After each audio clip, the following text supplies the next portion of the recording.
Queridos alumnos, nuevamente por esta vía los saludo de forma efusiva, esperando que se encuentren bien. En esta siguiente etapa, en esta siguiente entrega de Filosofía de la Educación, nos vamos a referir, después de que en el video anterior hablamos de lo que era la filosofía de la educación y en esencia cuáles eran los problemas que trataba de resolver la filosofía de la educación. A manera de síntesis hablaremos de algunos de los autores que están considerados como orientadores de la educación, como grandes pensadores de la educación, y por lo tanto algunos les dan en llamar los grandes filósofos de la educación.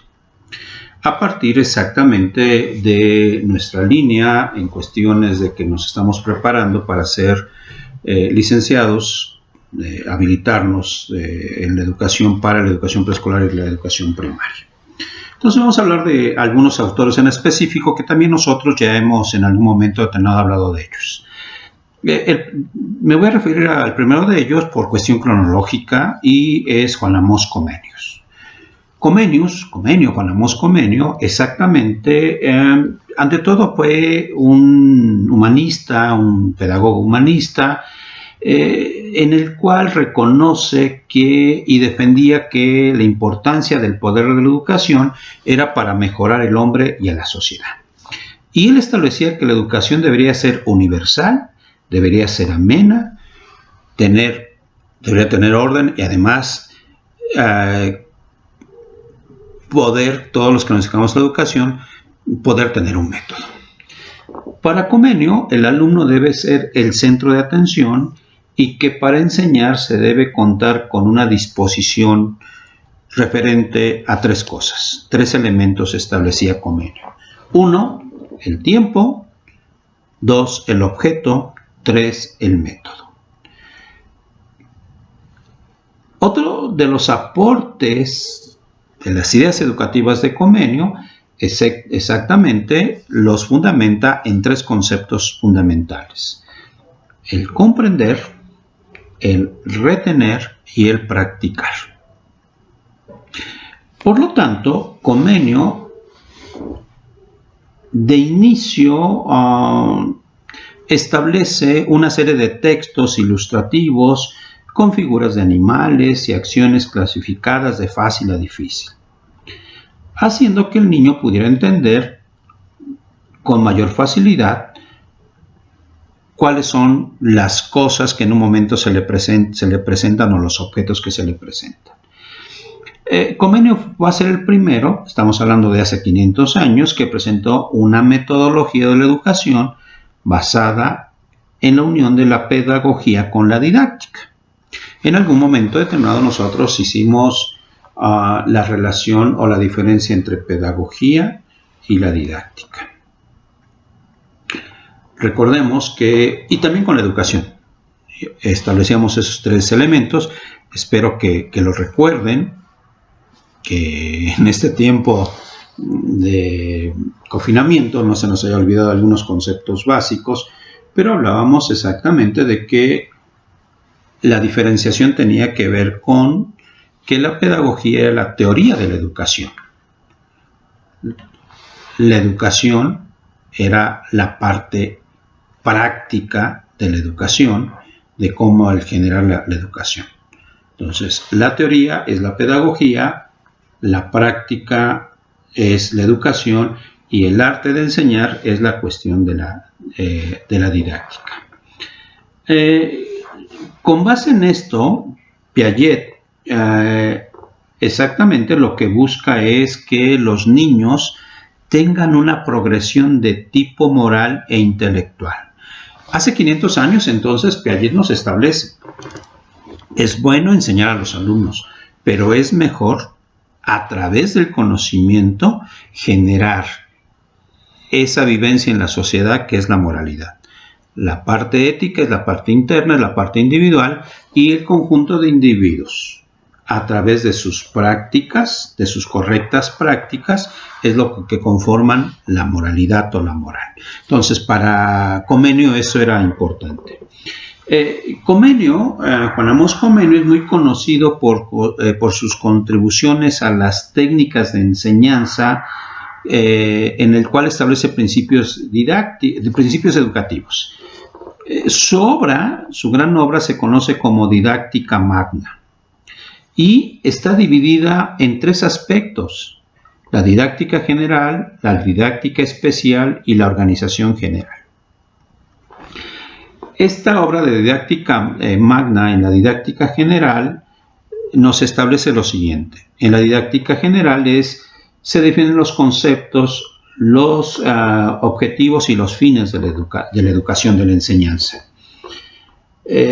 Separa por edades exactamente la forma como en cierta forma debe de enseñársela a los niños.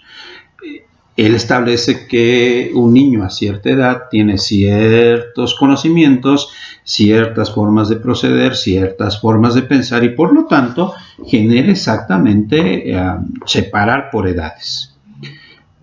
Pero también habla de una parte muy importante: cómo globalizar la enseñanza. Es decir, en un momento determinado lo que él genera es cómo a partir de distintos referentes o de muchos referentes, la unión de todos esos referentes hacen una globalización y con base en eso entonces el niño puede ir construyendo su conocimiento. Y otro de los puntos importantes de su didáctica general dentro de su didáctica magna es exactamente que los métodos de enseñanza no sean tan rigurosos, tan estructurados, sino que en cierta forma sean sistematizados. Una cosa es la rigurosidad y otra cosa es la sistematización.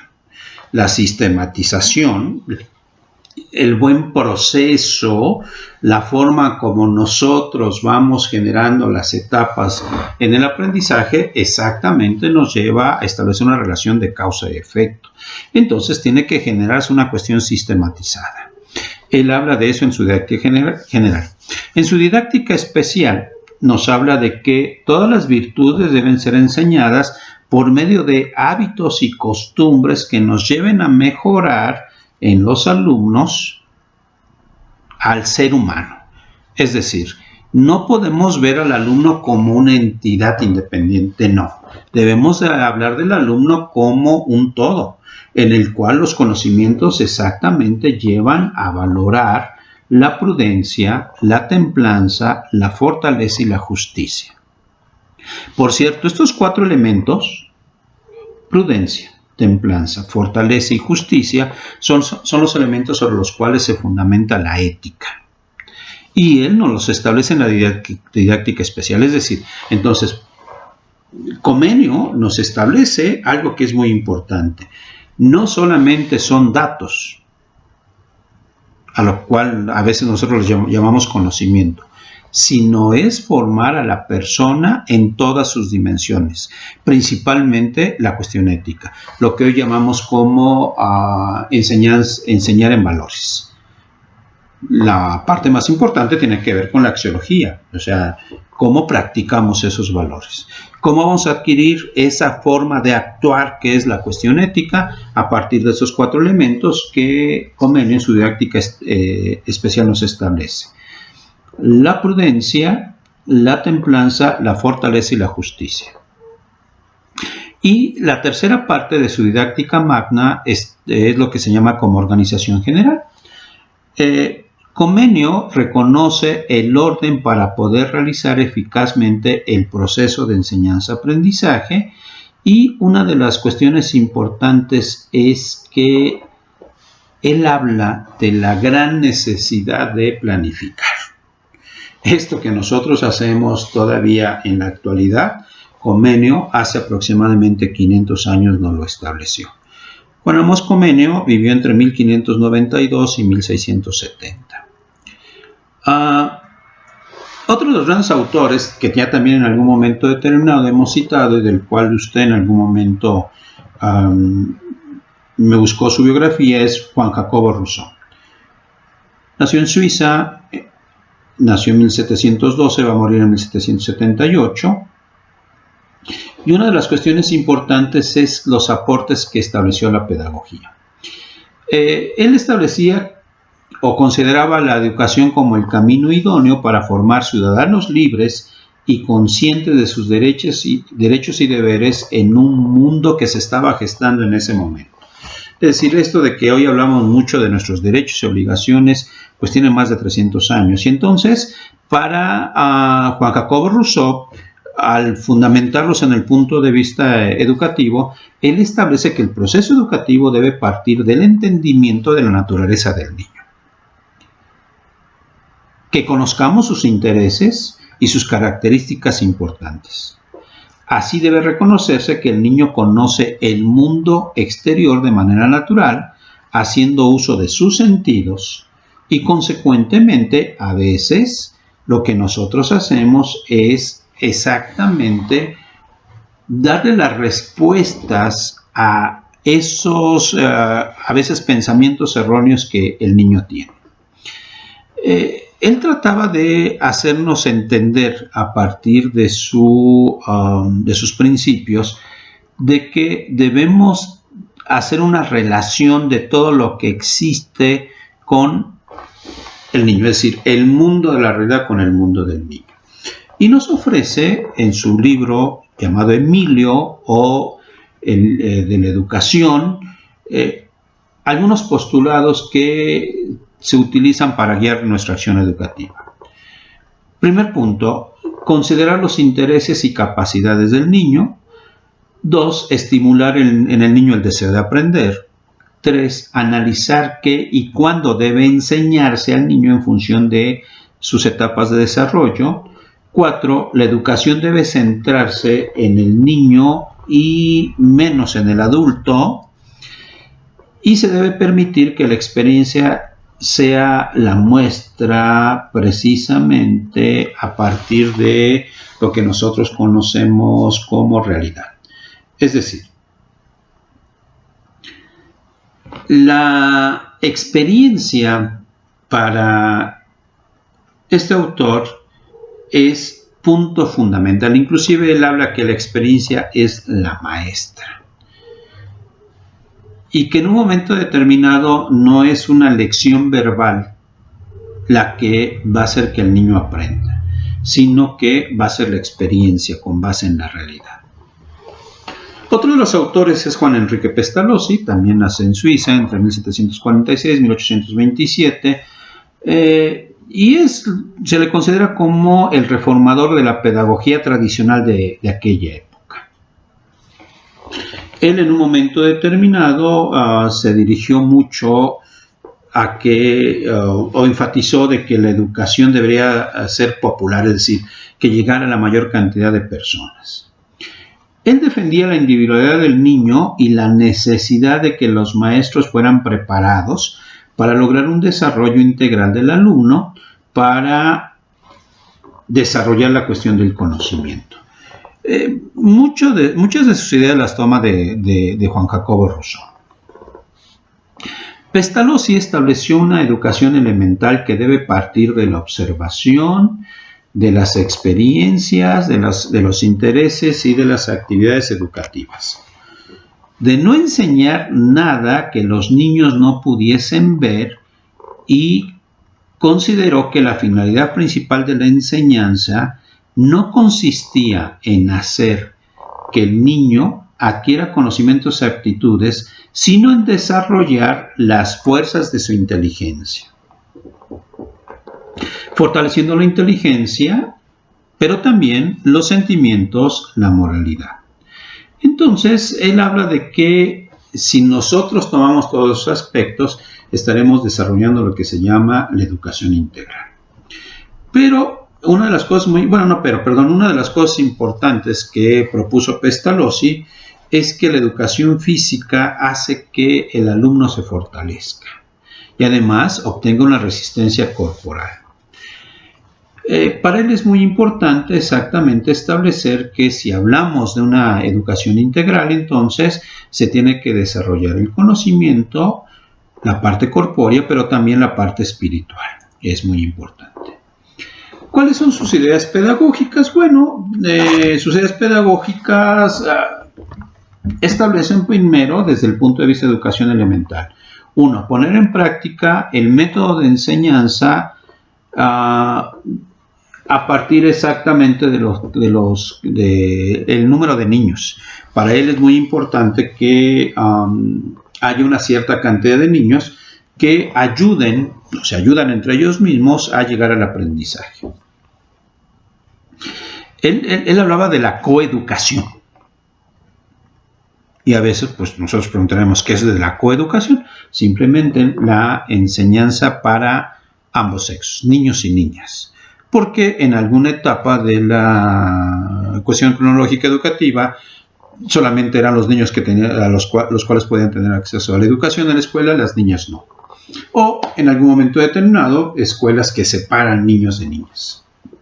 Él habla de una enseñanza de la moral y de la religión, y que la familia es la que inicia esto, y la escuela lo único que debe de hacer es que esas enseñanzas ya adquiridas en casa deben de preservarse. Considera que la relación afectiva entre madre e hijo es una condición importante para desarrollar los sentimientos de bondad y amor. Es decir, aquí hay una parte también muy importante, que cuando se habla de la intervención de los padres de familia en cuestión educativa, podemos retomar los postulados de Pestalozzi en cuestión de que la bondad y el amor en la relación de madre e hijo son importantes. Él establece que la enseñanza del lenguaje es muy importante, y esto lo genera que por medio de la lectura y escritura exactamente ese conocimiento se puede afianzar.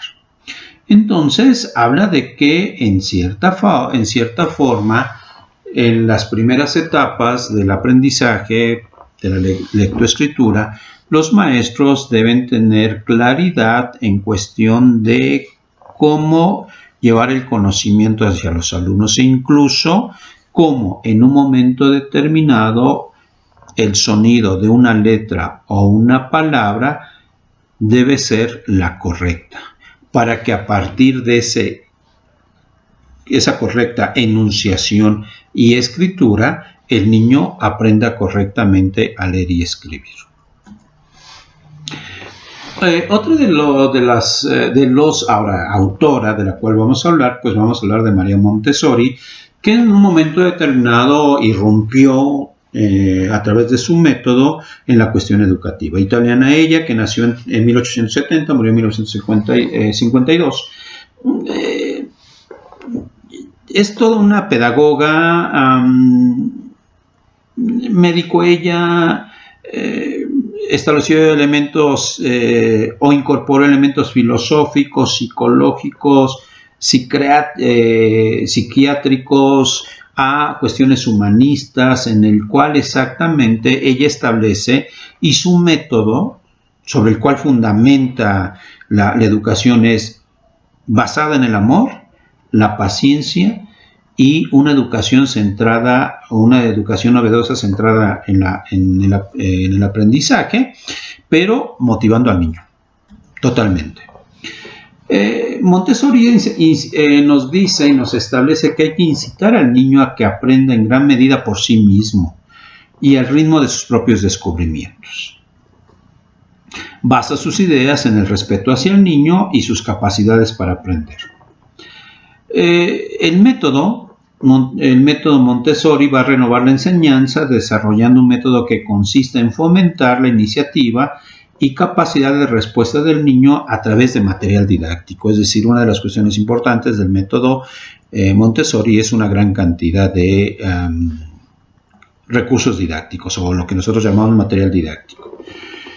Ok, ¿cuáles son, o más bien, según el método Montessori, los 4 pilares sobre los cuales se basa el método? Son 4 los pilares sobre los cuales se basa el método Montessori. 1. El niño es una mente absorbente. Famosa frase de que ustedes dicen, es que los niños son como esponjitas. Exactamente, en este caso el niño es una mente absorbente, ya que en él se centra la capacidad y el deseo de desarrollar y aprender. El niño, mientras más aprende y más descubra, mayor se motiva para el aprendizaje. Habla de periodos sensibles. Segundo de los pilares, habla de periodos sensibles que son aquellos en los cuales los niños pueden adquirir una habilidad con mucha mayor facilidad. O sea, hay momentos en los cuales exactamente estamos más dispuestos para aprender o no. Un tercer pilar es el que exactamente habla del ambiente preparado. Define que las aulas están organizadas en áreas de trabajo, equipadas con mesas adaptadas al tamaño de los niños y áreas abiertas, inclusive para trabajar en el suelo. Es decir, la forma de organizar el aula pues rompe un poco la cuestión tradicional desde siempre en que estas han estado configuradas. Y un cuarto pilar es el rol del adulto, es decir, el profesor debe guiar al niño, darle a conocer el ambiente de forma respetuosa y cariñosa. Por lo tanto, desde este método, el verdadero educador está al servicio del educando y por lo tanto debe cultivar la humildad para caminar junto con el niño y aprender de él también. Es decir, una de las cuestiones importantes es que el método Montessori nos establece que nosotros no solamente enseñamos, sino también aprendemos. Se habla mucho de el material didáctico en el método Montessori. Es muy importante que estos materiales son utilizados para la narración de cuentos, conversaciones, discusiones, cantos, juegos al aire libre, actividades lúdicas. ¿Cuáles son las características? Porque una parte también muy importante es que decimos, hay que llevar material didáctico, hay que llevar recursos didácticos al aula.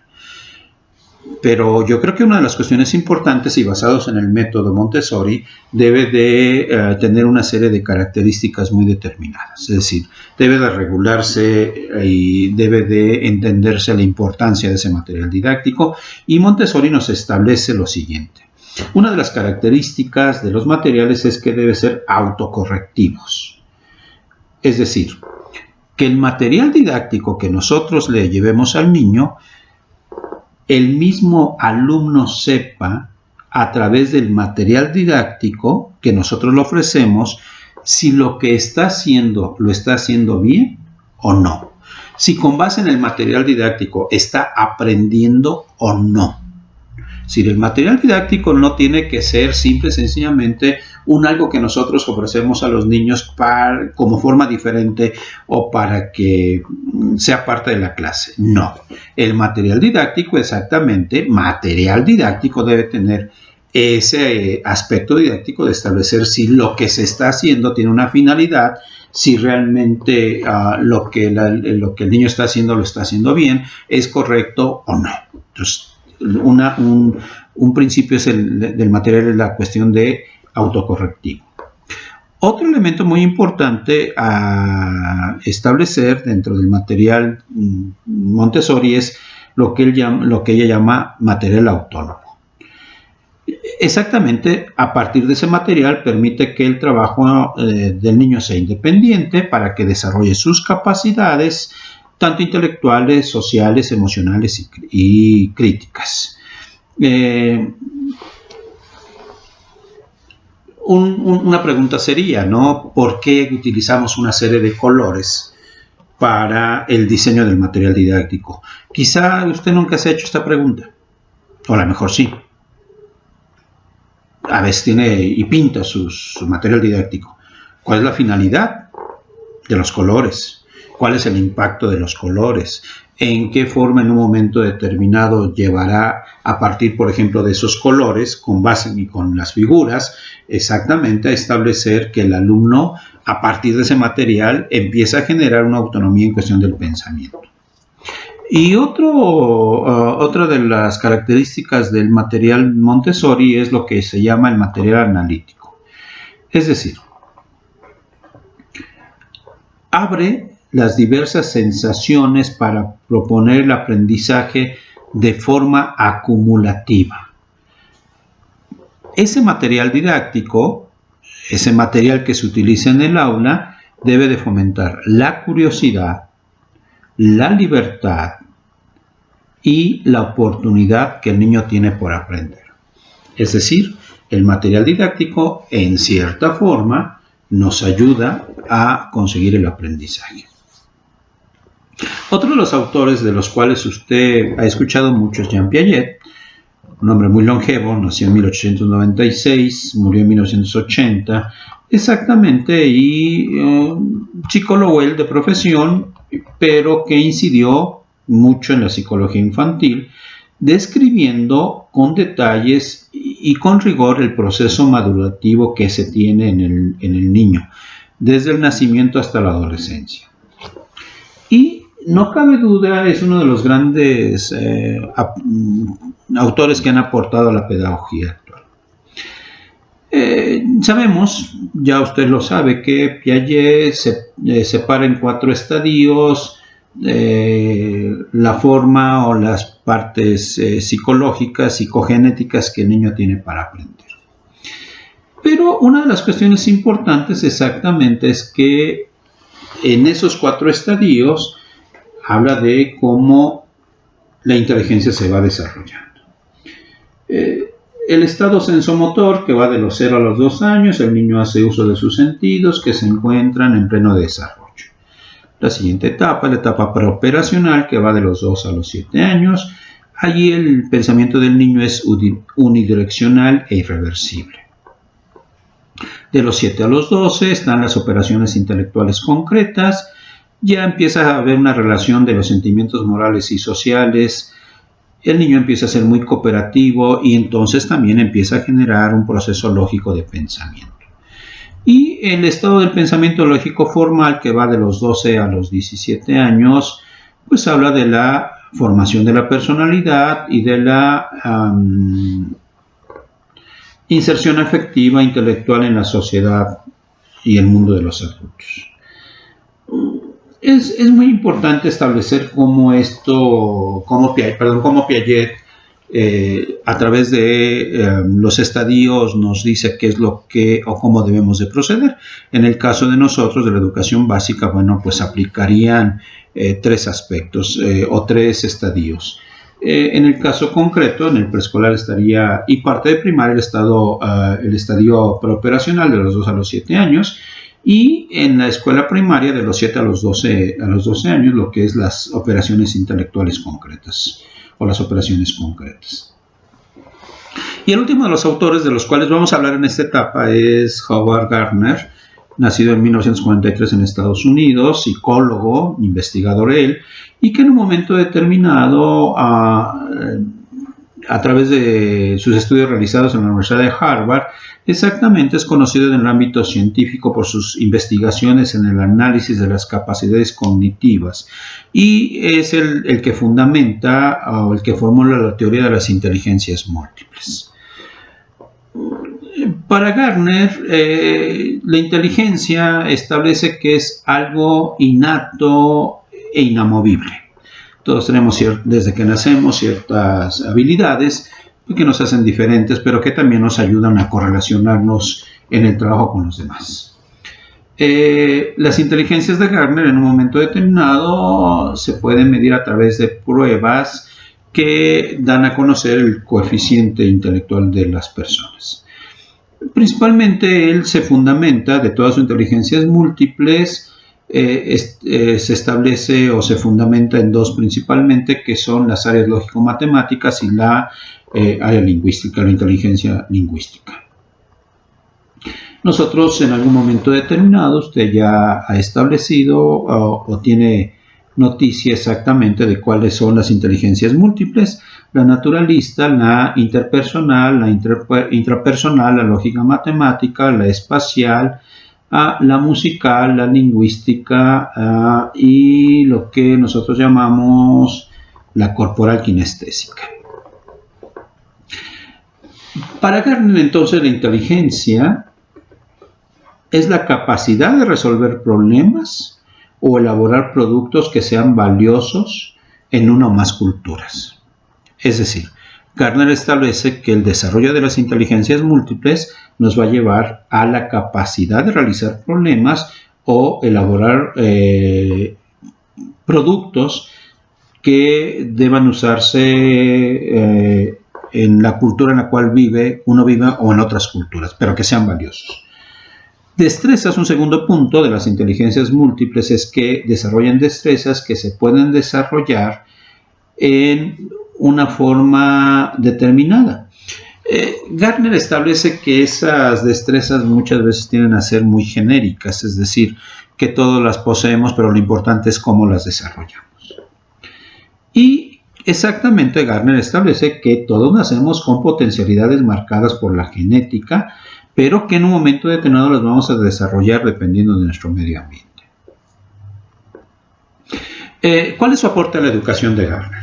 A ver, desde el punto de vista del aprendizaje, establece que no todos tenemos los mismos intereses y capacidades, por lo cual los métodos de enseñanza deben variar, porque no todos aprendemos de la misma manera, y eso es muy cierto.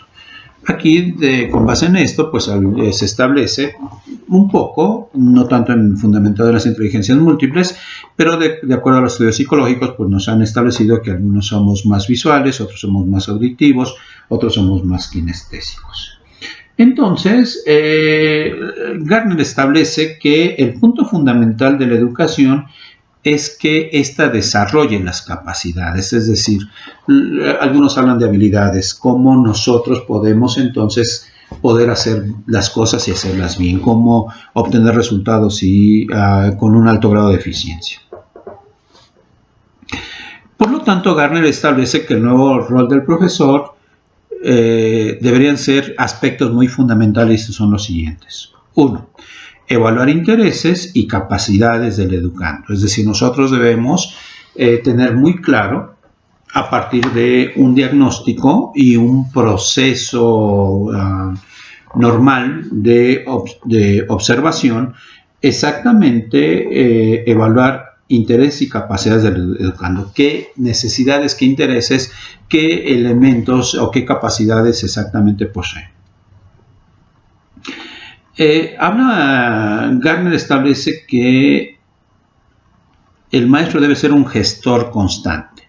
Sí se le establece un currículum, o sea, un conjunto de conocimientos, pero el maestro debe entender cuáles son las necesidades del medio, cuáles son las necesidades de la comunidad, y que a partir de ello el maestro sea un evaluador continuo de aquellas cosas que el niño está aplicando y con las cuales está resolviendo problemas o necesidades.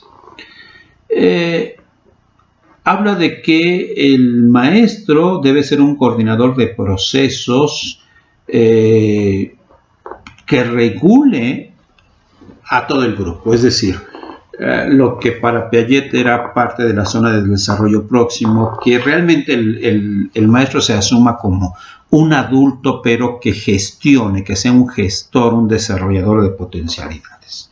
Y por lo tanto, el maestro, con base en todo esto, va a generar va a ser un generador, un supervisor del equilibrio entre el estudiante, el currículum, la comunidad y el desarrollo de sus potencialidades. Este aspecto es muy importante porque a veces nos quedamos muy cortos nosotros en el aula cuando solamente nos vamos al ámbito de los contenidos, es decir, nos basamos en los contenidos, llegamos al aula y lo importante es el contenido, el dato, cuando dejamos de percibir que lo importante es la persona, es el ser humano. Hasta aquí en esta entrega, queridos estudiantes, nos vemos en una siguiente sesión. Gracias.